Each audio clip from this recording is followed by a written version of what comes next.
Les vraies voix Sud Radio, 17h-19h, Philippe Rossi. Les vraies voix sur Sud Radio. Durant 2 heures, on va débattre, analyser, décortiquer l'actualité avec nos vraies voix, évidemment. Philippe Bilger, magistrat honoraire, qui est avec nous et qui est entouré de femmes ce soir. Il est content. Ah oui, il y en a deux femmes ce soir. Laura Tenucci, c'est le retour de Laura dans les vraies voix. Salut Laura. Ça va Philippe? Ça, vous êtes contente de revenir? Je suis ravie de revenir. Bon, très bien. Voilà, en Laura. vrai surtout. En vrai, voilà. On a fait beaucoup pendant le confinement, on a fait beaucoup d'émissions en télétravail, mais là, vous êtes là de retour dans les studios en vrai. Laura, vous retrouvez tous les matins sur France 2. Sa première dans les vraies voix, c'est sa première dans les vraies voix. Elle s'appelle Clotilde Le Petit. Bienvenue Clotilde. Merci. Bienvenue Clotilde dans les vraies voix. Voilà, Clotilde est une avocate. J'imagine que vous connaissez Philippe Bilger. Je le connais pour avoir plaidé devant lui. Ah bon? Et alors, Redoutable. Redoutable. Votre vie. Redoutable Philippe Bilger. Bah voilà, vous allez débattre maintenant, non pas contre lui, mais avec lui ce soir. Et puis on vous attend au 0826 300 300. Venez débattre avec nos vraies voix. Philippe, Laura, Clotilde, 0826 300 300.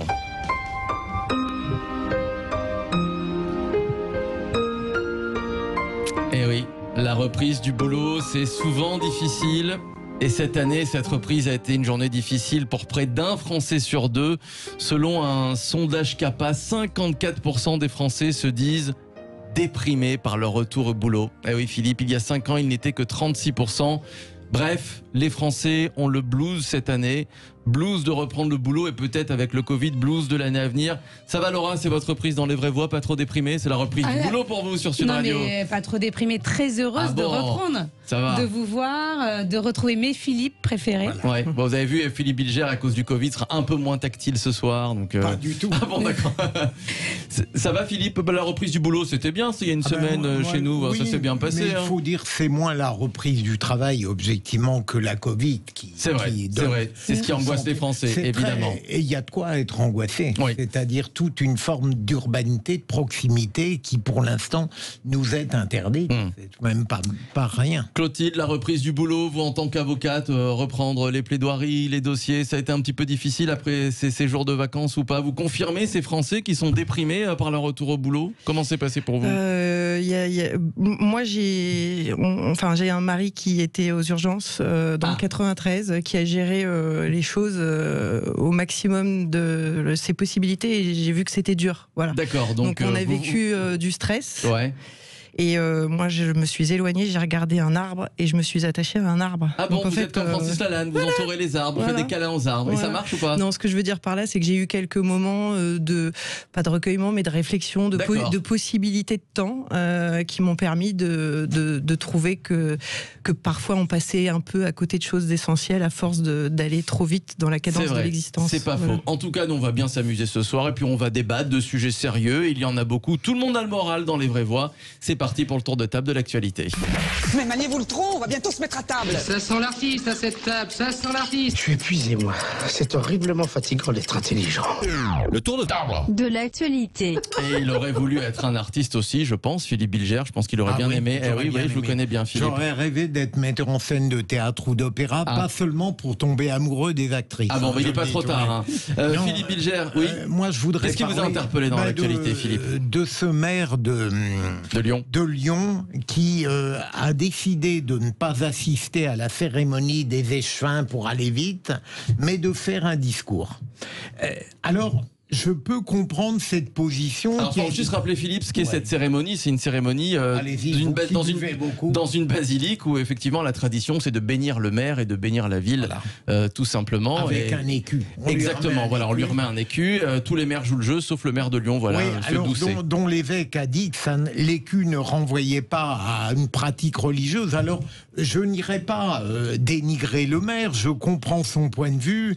Il affirme l'avoir déjà prévu bien avant son élection.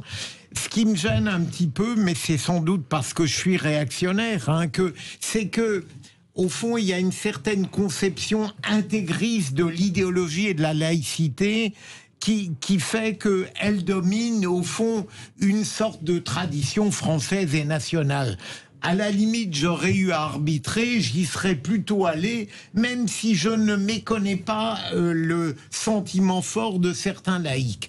Michel Charasse n'entrait jamais dans les églises. C'est vrai, par exemple. Et donc, je ne m'en moque pas du tout, je ne tourne pas en dérision. Je trouve que c'est une conception trop rigoriste de la laïcité. Ouais. Laura Tenouji, ça vous choque, ça, par exemple, que le maire de Lyon, voilà, Grégory Doucet, n'assiste pas à la traditionnelle cérémonie du vœu des échevins? C'est plus qu'une cérémonie religieuse, c'est vraiment une tradition, en fait. C'est ça. On retrouve les mêmes débats avec la crèche au moment de Noël. Ouais. Faut-il mettre une crèche dans une mairie, où certaines mairies, effectivement, mettent la crèche? Et je trouve que, voilà, il ne faut pas confondre, comme vous le disiez, la tradition avec la religion. Là, on est vraiment dans la tradition. Donc, c'est pas que ça me choque, c'est juste que ça me déçoit, parce que c'est des gestes qui se multiplient un peu partout en France et c'est pas les bons signaux. Le Clotilde?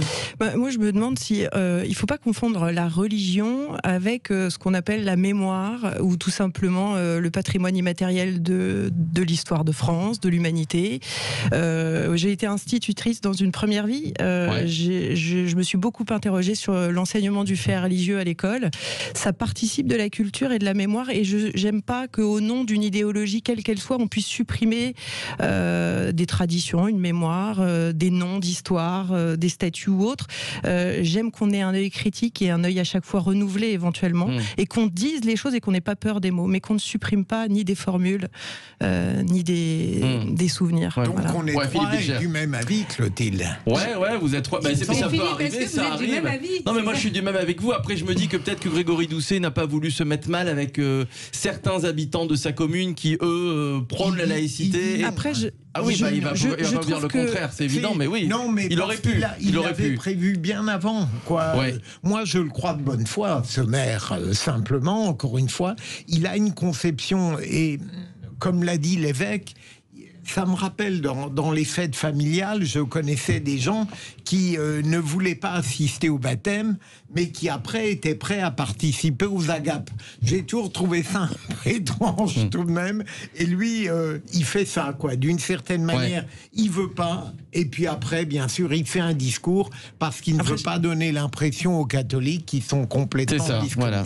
Après, je n'ai pas connaissance de la teneur de son discours. Il a peut-être une explication qui permet de comprendre, et dans ces cas-là, qui permet de réfléchir. La laïcité, c'est pas contre les religions, c'est contre l'enseignement du dogme, en réalité. Et c'est l'enseignement par la raison et la rationalité. Voilà.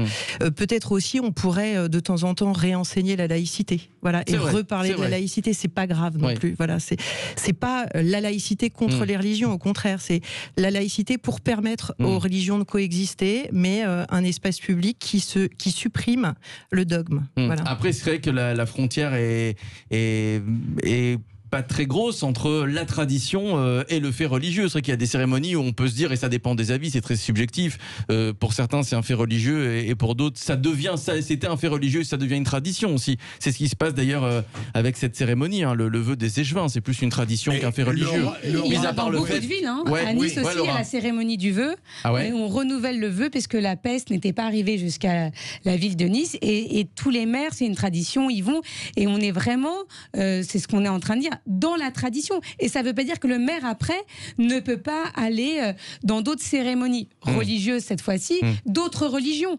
Le maire se doit d'aller partout, à la fois dans les églises, dans les mosquées, dans les synagogues. Et donc, voilà, je trouve que là, il a pris ce parti pris. Attention, parce que qu'est-ce qui va se passer lorsqu'il y aura besoin d'aller dans une synagogue pour montrer qu'il est proche aussi de cette communauté. Un maire est proche de toutes les communautés et ne doit pas choisir. Alors là, c'est sûr que s'il se rend dans une synagogue ou une mosquée, on va lui reprocher de ne pas avoir été à la basilique de Fourvière pour recevoir la bénédiction du vœu des échevins. C'est ça le problème aussi. Je pense qu'il est cohérent, mais vous avez très bien dit, Philippe, que la grande difficulté, et ça mériterait plus de 10 minutes, c'est de bien séparer ce qu'on estime religieux de ce qui est devenu une tradition inscrite dans l'histoire, quoi. Et ce serait passionnant de savoir véritablement pourquoi les échevins, de mon point de vue, c'est devenu une tradition qui dépasse de très loin le champ religieux, alors qu'on pourrait avoir l'avis contraire. Allez, on va poursuivre le tour de table de l'actualité dans un instant. Rien à voir avec la cérémonie des échevins, mais un hashtag, le hashtag le plus partagé ces derniers jours sur les réseaux sociaux. Le hashtag balance ton stage, initié par 3 étudiants qui dénoncent le sexisme en entreprise. Vous voulez réagir avec nous sur balance ton stage, 0826 300 300. On a plein de choses à dire, notamment Laura Tenucci. À tout de suite. Les vraies voix Sud Radio, 17h-19h, Philippe Rossi. Et ce soir, je suis accompagné de Philippe Bilger, Laura Tenucci, l'avocate Clotilde Lepetit. C'est sa première ce soir dans Les Vraies Voix. On poursuit tout de suite notre tour de table de l'actualité. Si t'es celui qu'on appelle le stagiaire, je te dédicace ces quelques vers, en espérant qu'au bout de ces quelques mois, tu puisses y voir une offre d'emploi. Et ouais, on a tous été stagiaires, même Philippe Bilger a fait des stages. Philippe, non, vous n'avez pas fait de stage, Philippe? Vous n'en rappelez plus? Quand j'étais à l'école de la magistrature, j'en ai fait un qui m'a pas laissé un grand souvenir. Ah oui, pourquoi? On va en parler justement. Non, c'est un peu long.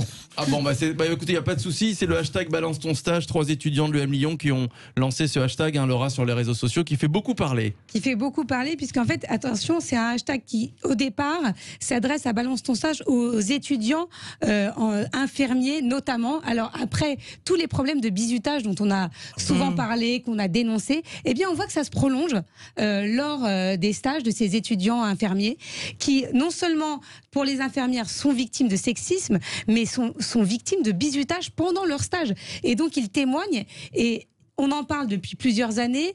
La Fédération nationale des étudiants en soins infirmiers le dénonce. Déjà en 2017, il y avait eu un ouvrage qui s'intitulait Omerta Hôpital, qui recueillait plus de 100 témoignages. Et aujourd'hui, c'est aussi le côté positif des réseaux sociaux, comme quoi, voilà, on les dénonce souvent, mais ils sont capables aussi de faire des choses positives. Eh bien, ça a permis à beaucoup de langues de se délier. Et on voit des témoignages franchement effarants. Je vais vous en lire quelques-uns. Première, c'est Cléo. Premier stage infirmier, on me donne un plateau repas à apporter en chambre à une dame. Je rentre et cette dame était décédée dans son lit. Je ressors de la chambre et toute l'équipe rigolait. C'était une blague super drôle selon eux. Alors c'est dur le bizutage pour les médecins, les internes, les infirmiers. C'est particulièrement glauque, mais c'est la réalité, Laura. Oui. Non, mais c'est les témoignages qu'on peut lire. On se dit mais franchement, surtout dans le monde dans lequel on est, d'être aussi peu humain.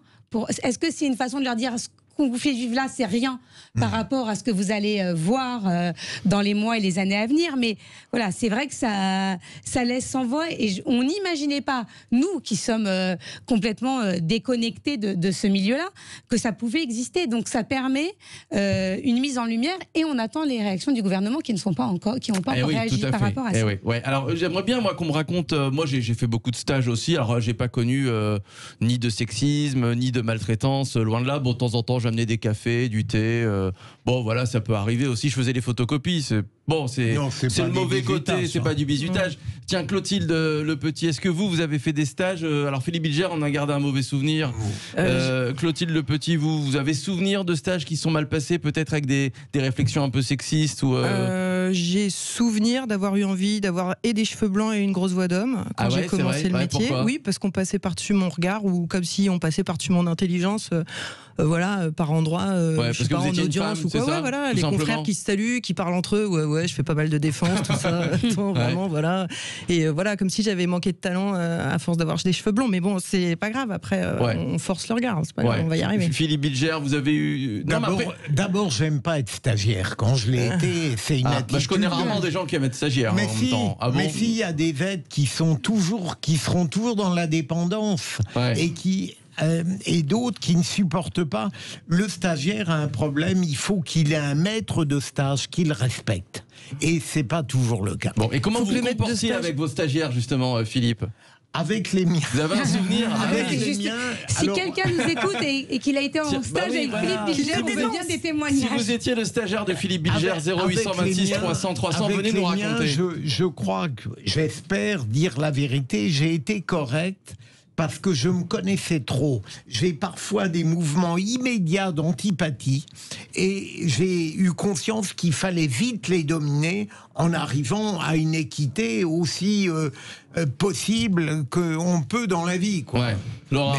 Mais moi j'ai fait qu'un stage, c'était à Télématin, je voulais vraiment le faire et je suis jamais repartie. Donc ça arrive aussi. Je voulais vraiment être stagiaire et ça s'est bien passé. Mais je sais qu'au sein de France Télévisions, comme dans toutes les grandes entreprises, il y a certains stagiaires qui ont souffert de personnes qui étaient leur maître de stage et qui abusait aussi de la situation. Parce que quand on arrive stagiaire, on est quand même un peu fragile. Vous arrivez, surtout quand c'est votre premier stage, vous êtes en admiration ou pas, mais en général, si vous l'avez souhaité, dans un univers qui vous plaît. Et puis, vous avez ce maître de stage qui vous donne des ordres, en tout cas, qui vous donne des tâches à remplir, que vous respectez. Et si ce maître de stage abuse un petit peu, on a du mal à dire non.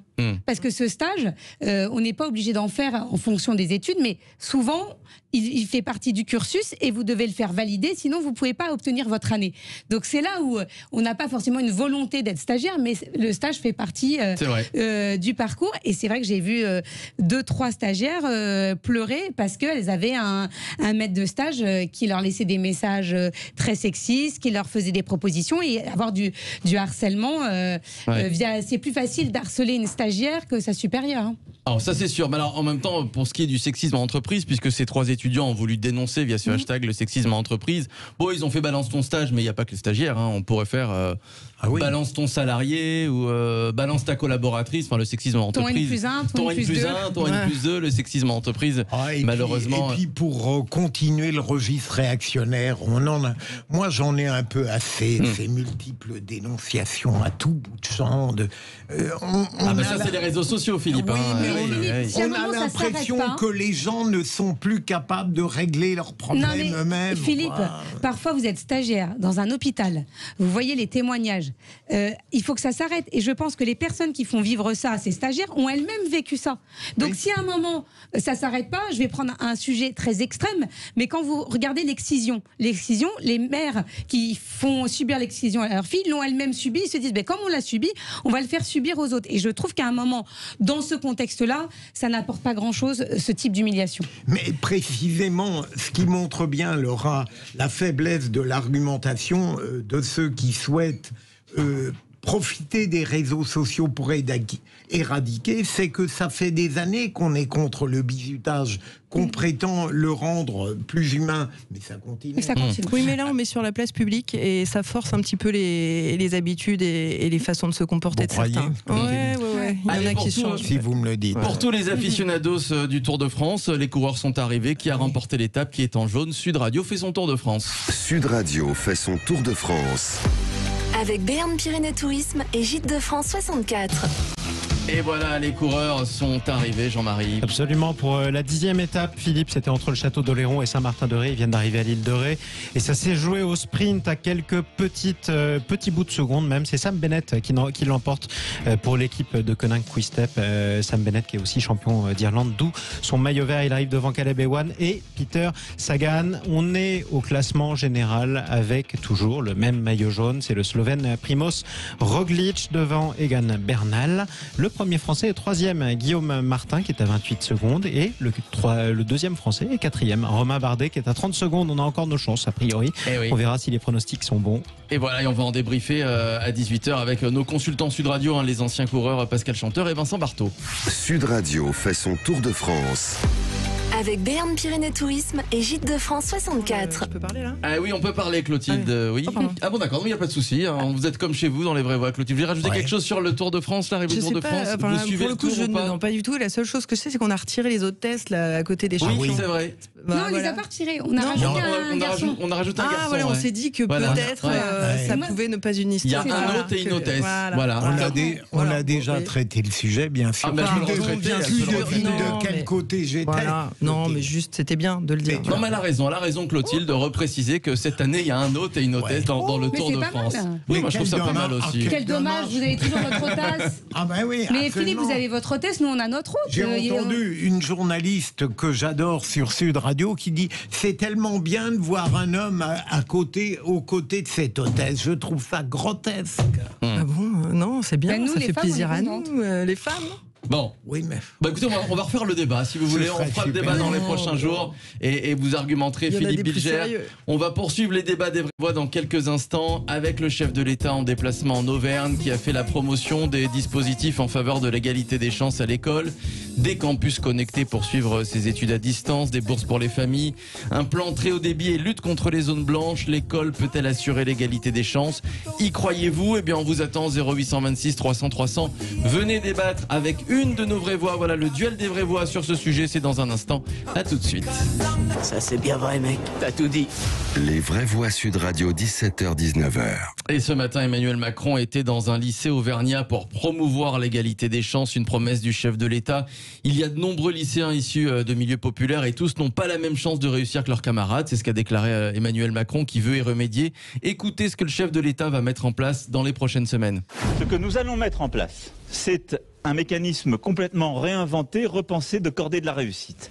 D'abord pour dire, ça doit commencer dès la 4e et on doit aider, permettre à l'ensemble des enseignants, parce que c'est la vocation même des professeurs, d'aller repérer les talents, quelle que soit leur filière, quelles que soient les difficultés familiales, et en particulier dans les quartiers les plus difficiles, d'avoir un accompagnement personnalisé de ces jeunes, de leur permettre à l'école d'avoir un tutorat renforcé, de leur permettre hors de l'école d'avoir accès à la culture, au sport, d'accompagner mieux leur famille et de mettre en place un dispositif de bourse pour accompagner les familles justement à payer ses études. Voilà Emmanuel Macron sur l'égalité des chances à l'école. Alors c'est vrai que sur le papier c'est plutôt pas mal. Faut voir dans les faits à long terme. L'école est-elle capable d'assurer l'égalité des chances? Eh bien on vous pose la question sur les réseaux sociaux. Vous votez, allez-y, Twitter, Facebook. L'école est-elle capable d'assurer l'égalité des chances? C'est notre duel ce soir. C'est l'heure du duel. Et voilà, on est avec Christophe qui nous appelle de l'Aveyron. Salut Christophe. Bonjour à tous. Comment ça va Christophe? Eh bien il fait beau, tout va bien. Ah bah oui, vous avez raison. Quel temps il fait chez vous Christophe? Ah, il fait 27 degrés et un super ciel bleu, tout va bien. Profitez-en parce que, et Rémi André nous le redira à 18h, ça ne va pas durer. Voilà, j'ai un peu plombé l'ambiance, mais on va débattre tout de suite. Christophe, c'est le duel des vraies voix. Est-ce que l'école est capable d'assurer l'égalité des chances? Voilà, vous vous confrontez gentiment à une vraie voix. Aujourd'hui, voilà, vous serez face à Clotilde Lepetit qui est avec nous. Tiens, on va commencer avec vous. Christophe, qu'est-ce que vous en pensez, vous, sur tout le dispositif mis en place, sur ce qu'a dit Macron qu'on vient d'entendre? Est-ce que l'école est capable, une fois pour toutes, d'assurer l'égalité des chances, Christophe? Pas du tout. Ah, pourquoi? Eh bien déjà, par rapport au niveau de la couverture numérique, on n'est pas tous logés à la même enseigne, déjà. Ouais. Donc, tout le monde n'a pas une connexion Internet qui est tip-top. Ouais, c'est vrai. Voilà. Après, il y a tout quand même le système scolaire à revoir. J'en sais quelque chose, c'est que j'avais tous mes enfants dans le public. J'étais obligé de les mettre dans le privé parce qu'il n'y avait pas de résultats. Dans le sens où il n'y avait pas de suivi personnalisé. Donc j'ai l'impression que les profs sont un peu des missionnaires. Sont plus pensés à faire des grèves et qu'à s'occuper des élèves. Alors, Christophe, on va donner la parole et pour vous répondre à Clotilde Lepetit qui est avocate mais qui dans une ancienne vie a été prof. Qu'est-ce que vous répondez à Christophe? Tiens Clotilde, alors il a parlé du numérique. Christophe, il y a un plan sur le numérique justement qui va être lancé. Mais voilà, ce quand il dit le système scolaire, les profs sont des missionnaires, je fais plus confiance à l'école. Qu'est-ce que vous lui répondez? Moi, je connais trop d'enseignants qui ont le cœur à l'ouvrage, qui vont avec un sourire et qui croient beaucoup à ce qu'ils font. Après, ce qui est sûr, c'est qu'on a manifestement un système qui fonctionne pas et qui reproduit. Et on dit que l'école reproduit les inégalités. Enfin, c'est Bourdieu, c'est depuis longtemps, voilà. Mais j'ai trop vu des enseignants qui ont vraiment le cœur à l'égalité des chances et à regarder et à participer à l'estime de soi pour chacun des enfants. Enfin voilà.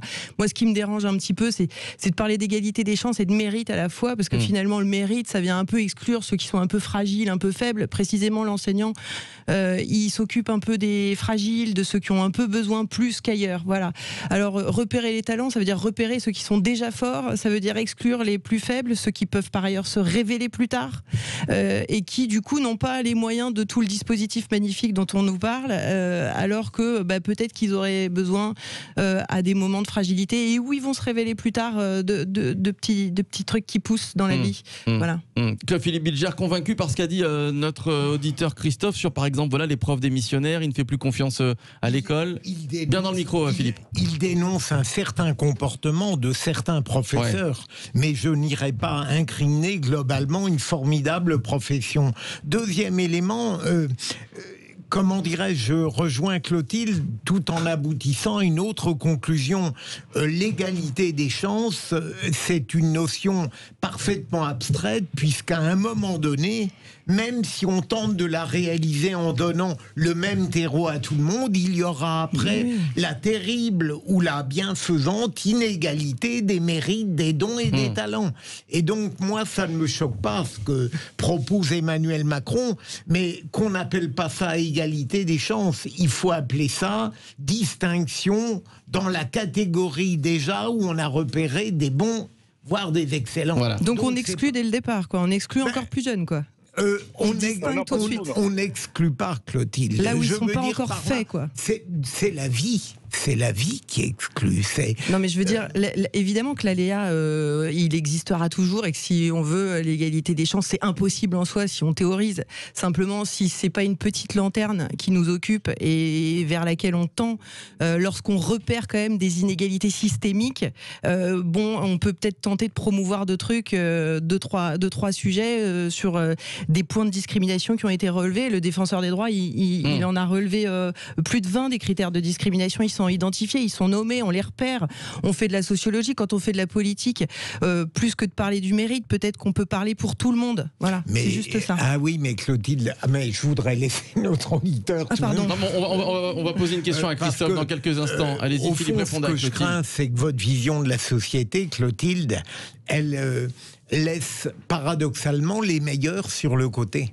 Je vais dire, moi j'ai le même désir d'embarquer tout le monde dans le bateau de la République, mais si on va au bout de votre pensée, eh bien l'excellence sera sacrifiée. Mais non, parce que l'excellence, elle est diverse et elle n'est pas forcément celle qu'on croit.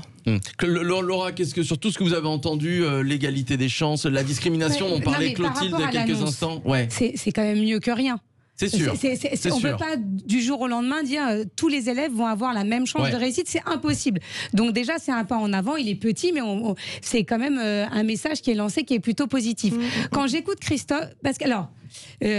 Positif dans le sens où, effectivement, il y a des enfants qui ont des capacités et qui ne vont pas pouvoir les exploiter parce qu'ils n'auront pas l'environnement ni les moyens financiers de le faire. Donc, effectivement, comme le disait très justement Philippe Bilger, on s'adresse à une certaine catégorie d'élèves. Ça ne veut pas dire qu'on ne va pas s'intéresser aux autres après. C'est-à-dire que, pour l'instant, on s'intéresse à cela, on ne peut pas tout faire d'un seul coup. Vous avez vu le chantier que c'est. Et pour revenir à ce que disait Christophe, parce qu'il dit les enseignants sont toujours en grève, je ne suis pas d'accord avec lui. Je suis une maman de 2 enfants, je vois le mal que se donnent les enseignants, et c'est beaucoup plus dur à mon avis d'être enseignant aujourd'hui qu'il y a 20 ans, quand on voit les problèmes auxquels ils sont confrontés, la violence des élèves de plus en plus jeunes, et donc je pense qu'il faut quand même remercier les enseignants de faire ce qu'ils font. Il y a peut-être quelques brebis galeuses, mais je trouve que de toute façon on fait ce métier par passion, on peut pas le faire pour des raisons financières, donc ou parce qu'on à défaut d'autre chose. Donc moi je remercie les enseignants du travail qu'ils font, et je pense que petit à petit, effectivement, est-ce que c'est que l'État, est-ce qu'il faut pas donner plus de responsabilités aussi aux collectivités, leur donner plus de pouvoir pour que ça soit fait localement, parce que quand ça vient de tout en haut, c'est beaucoup plus compliqué à mettre en place que lorsque ça vient d'une collectivité. Christophe qui nous appelait de l'Aveyron, vous regrettez ou pas ce que vous nous avez dit, les profs sont toujours en grève, vous l'avez sorti comme ça, ou vous le pensez vraiment, Christophe? Non, je pense que le problème, c'est qu'on ne pense pas ce que veut faire l'élève. Moi, je n'ai jamais été un scolaire.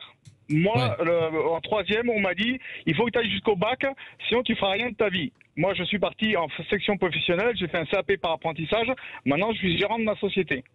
C'est ce que je veux vous dire. C'est que le problème, c'est qu'on a certains profs qui nous poussaient à... Moi, j'ai 43 ans, donc ça date pas d'hier. C'est qu'on poussait tout le monde à faire des filières normales et on demande pas ce que veut faire l'élève. Quelqu'un qui n'est pas intéressé à l'école, mais qui est intéressé par un métier comme boulanger, charcutier, etc.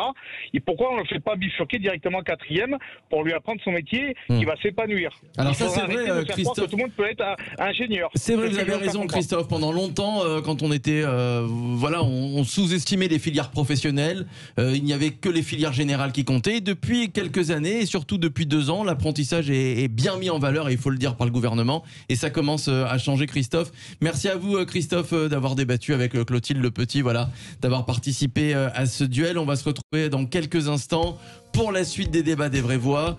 Plus de 215 000 emplois détruits entre fin mars et fin juin.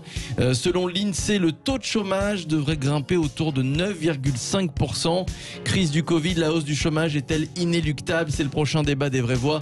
0826 300 300, venez nous donner votre avis. Et puis, vous pouvez voter sur les réseaux sociaux, Twitter, Facebook. À tout de suite.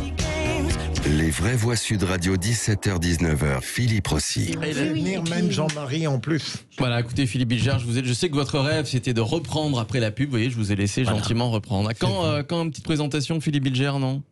Non, vous en sentez pas capable. Bon, allez, la suite des vraies voix avec Philippe Bilger qui est avec nous, magistrat honoraire, président de l'Institut de la Parole, Laura Tenoudji, journaliste à France Télévisions. Vous pouvez regarder tous les matins, voilà, dans Télématin sur France 2. Et puis l'avocate Clotilde Lepetit, c'est sa première dans les vraies voix ce soir. Elle est avec nous. On passe tout de suite à notre deuxième débat. Plus de 215 000 emplois détruits entre mars et fin juin. L'INSEE qui prévoit un taux de chômage à 9,5%. Crise du Covid, la hausse du chômage est-elle inéluctable? Eh bien, on vous pose la question sur les réseaux sociaux. Tiens, Jean-Marie, qu'est-ce que ça donne sur Twitter? Eh bien, en tout cas, la hausse du chômage est-elle inéluctable? Vous votez beaucoup sur le Twitter de Sud Radio et vous êtes plus de 70% à dire que oui. Vous êtes assez pessimiste. Le chômage va augmenter dans les mois qui viennent. Venez nous raconter, venez débattre avec nos vraies voix. 0826 300 300. Qu'en pensez-vous? Tiens, les vraies voix ce soir. Clotilde Lepetit, est-ce que, comme le disait François Hollande, l'État peut inverser la courbe, mais prévue par l'INSEE? Oh là là, vous me demandez ça à moi, oui. avocate pénaliste.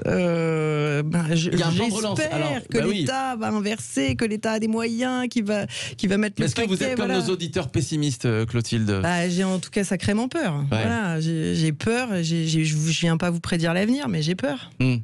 Alors vous êtes avocate pénaliste. Alors je sais pas comment ça se passe avec les avocates du civil, mais est-ce que vous avez constaté qu'il y a beaucoup moins de clients qui peut-être se disent je vais me passer des services d'un avocat? Ce que je constate, en tout cas, c'est qu'on va avoir de plus en plus besoin de droits.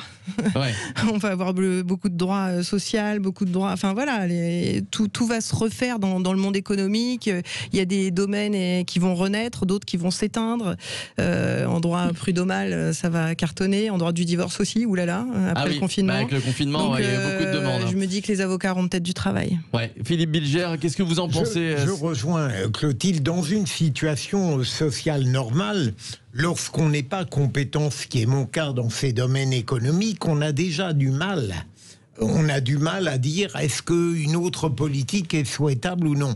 Mais là, à partir du moment où tout le monde est bien conscient qu'on vit une crise considérable et que la gauche comme la droite sont extrêmement pessimistes sur les mois qui vont venir, on ne peut que, à moins d'un miracle, on ne peut que penser que le chômage va malheureusement augmenter ou qu'on aura du mal pour trouver des moyens radicaux pour au moins le stabiliser. Voilà, je rejoins totalement Clotilde. Clotilde, Laura, pessimiste aussi, Laura. En fait, c'est pas pessimiste, c'est juste être lucide. Lucide sur une situation. Après, optimiste, parce que je pense que ça va entraîner des transformations qui vont être positives, mais là, la période va être compliquée. Effectivement, le métier d'avocat n'est pas forcément le plus touché, mais je prends un exemple, l'imprimerie.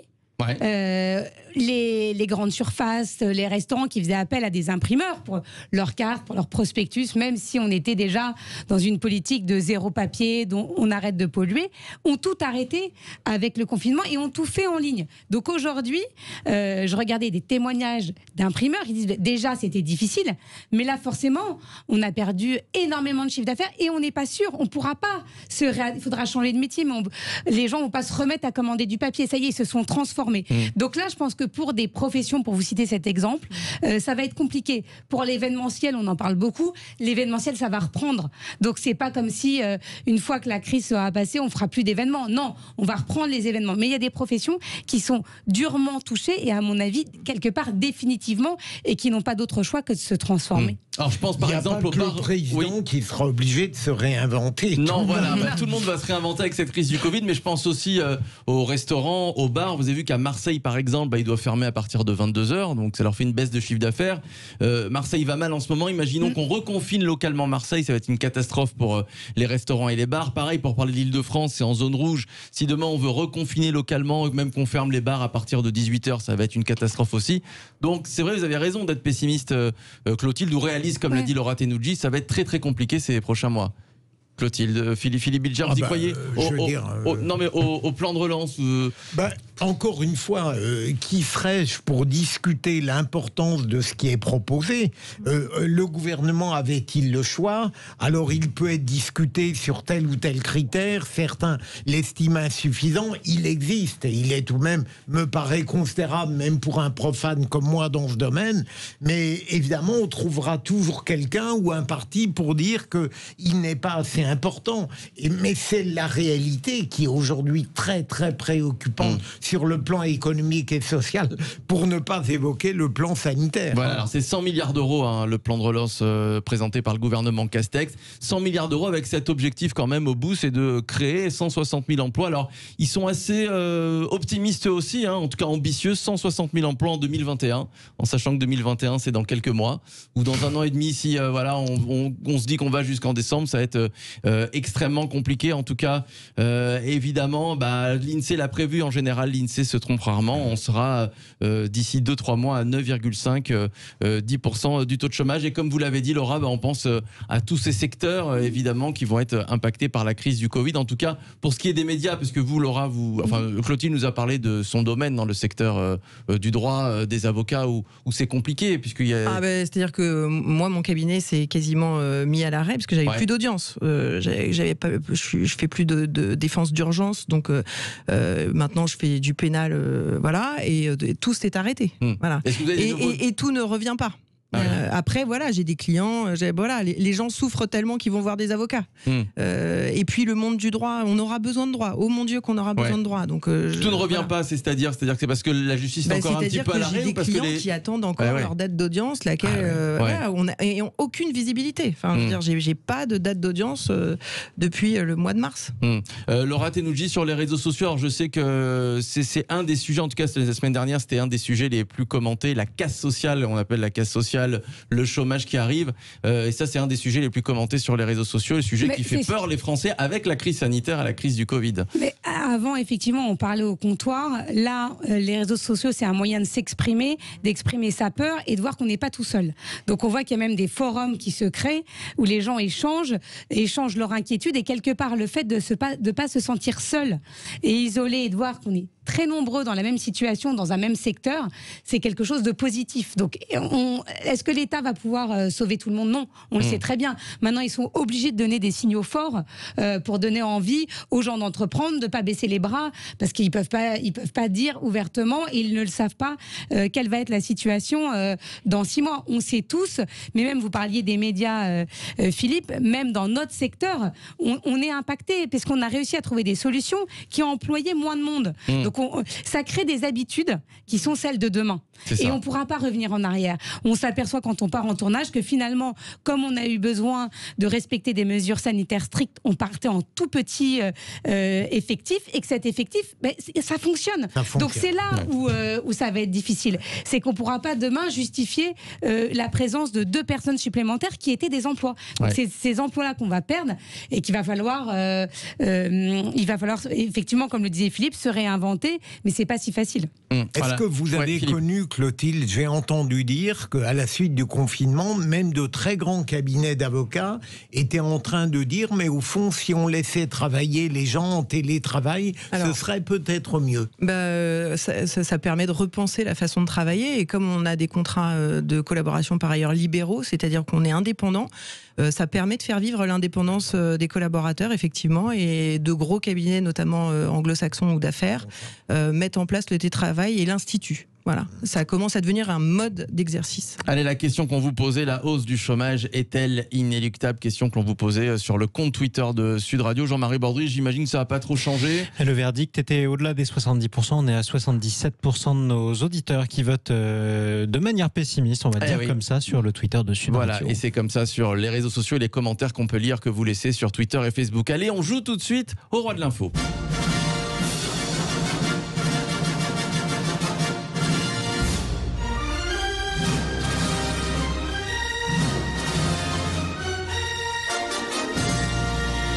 les rois de l'info orchestrés par Jean-Marie Bordry. Quel honneur.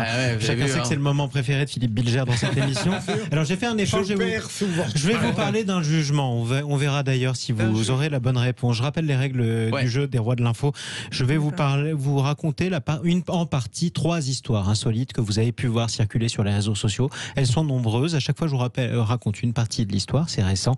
Et je vous laisse deviner la fin. Je vous donne 3 propositions. Pour ce faire, nous allons jouer avec Olivier qui nous appelle au 0826 300 300 depuis Bordeaux. Salut Olivier. Salut à tous, merci de m'accueillir. Bienvenue. Bonsoir Olivier, bienvenue. Je vais vous proposer, Olivier, de choisir une de nos 3 vraies voix avec qui vous allez jouer contre les 2 autres. Vous avez le choix entre Laura Tenucci, vous avez le choix entre Clotilde Le Petit et Philippe Bilger. Laura, allez Olivier, Laura, Clotilde et Philippe, on commence. Première histoire, ça s'est passé non pas à Bordeaux mais pas très loin de chez vous Olivier, c'est dans les Landes. Les gendarmes se sont rendus à la maison d'un couple il y a quelques jours, ils ont commis une énorme bévue. Qu'est-ce qu'ils ont fait? Première réponse, ils se sont trompés d'adresse et sont venus arrêter le mari par erreur. Deuxième réponse, ils sont venus annoncer à l'épouse le décès de son mari alors que celui-ci était bien vivant. Troisième réponse, ils ont verbalisé le couple pour non-port du masque alors que celui-ci se trouvait bien chez lui dans son domicile. Est-ce que vous l'avez Olivier ou l'une de nos vraies voix? Vous avez le droit de deviner si. Non, je veux bien deviner après, mais je veux bien un coup de main. Oui. Laura, alors Laura. C'est vous, les réseaux sociaux. Vous l'avez vu passer ou pas? Non, je ne l'ai pas vu passer, donc j'essaie de faire par élimination le masque. Je me dis que c'est quand même à venir arrêter des gens chez eux. Non, puis c'est gros. C'est quand même très gros. Après, annoncer le décès de quelqu'un qui est là, ça peut paraître plausible. Ça peut paraître plausible. Parce que ce serait l'amant ou je sais pas quoi. Eh bien, bravo, c'est la bonne réponse, Laura. Les gendarmes sont venus vraiment annoncer à l'épouse le décès de son mari alors que celui-ci était en pleine forme et même présent dans la maison, dans la cuisine juste derrière. En fait, tout est parti de la mort d'un homme à la frontière espagnole qui portait exactement le même nom. Il n'avait pas de papier d'identité, mais sur sa montre, il y avait ce nom et du coup, les gendarmes ont confondu. On a fait ça récemment avec Bernard Tapie. Effectivement, mais alors là, c'est les journalistes qui se sont trompés. C'était quand même pas les gendarmes. Ils ont fait une erreur. Allez, un jugement étonnant, chose promise, chose due. C'est en Suisse, un habitant a réussi à faire condamner la maternité qui est située juste à côté de chez lui. Pour quel motif? Première proposition, le voisin en avait assez de voir les patients de la maternité lui prendre sa place de parking. Deuxième possibilité, le voisin ne supportait plus le bruit des sirènes des ambulances. Troisième possibilité, le voisin ne supportait plus les cris des femmes qui étaient en train d'accoucher. Est-ce que quelqu'un là? Je crois que c'est la 3. Eh oui, bravo Philippe. Vous voyez, je vous parle d'un jugement, vous l'avez quand même. Oui, mais pourtant, vous allez prendre des sujets biscornus. Mais écoutez, je vous assure que c'est vrai, croyez-le ou non. Et d'ailleurs, ça a beaucoup buzzé sur les réseaux sociaux. Les patientes de la maternité crient trop fort, c'est ce qu'a déclaré le plaignant devant la justice. Et il a obtenu gain de cause. Sachez qu'à l'avenir, les fenêtres de la clinique devront être fermées lors de l'accouchement afin que l'homme, le voisin, ne se sente pas trop dérangé. Il ne demande pas aux femmes d'arrêter de crier. Les femmes qui ne crient pas peuvent venir accoucher devant cette maternité. Merci Olivier, merci Olivier, ça fait un partout quand même en tout cas entre les 2 équipes. Et Philippe Bilger a réussi à marquer un point. Et ben voilà, vous voyez, Laura et Philippe Bilger vous ont permis de remporter les rois de l'info. Voilà, ils vous donnent leurs points. Merci à vous Olivier. Merci beaucoup. Merci à vous. Dans un instant, le grand débat des vraies voix. Les Français de plus en plus sensibles à la condition animale. Et pour répondre à la demande, le ministre de l'Agriculture Julien de Normandie a annoncé une série de mesures, 250 millions d'euros qui vont être débloqués pour moderniser les abattoirs et les élevages. Les contrôles seront renforcés. Ces mesures peuvent-elles améliorer le bien-être animal? Vous votez sur les réseaux sociaux, Twitter, Facebook. Très vite, une première tendance, Jean-Marie. Si vous êtes optimiste, si on modernise les abattoirs, vous êtes 80% en tout cas à penser que oui, si on modernise les abattoirs, on peut améliorer le bien-être animal. Et voilà, on va en débattre avec vous au 0826 300 300 et nos vraies voix. À tout de suite.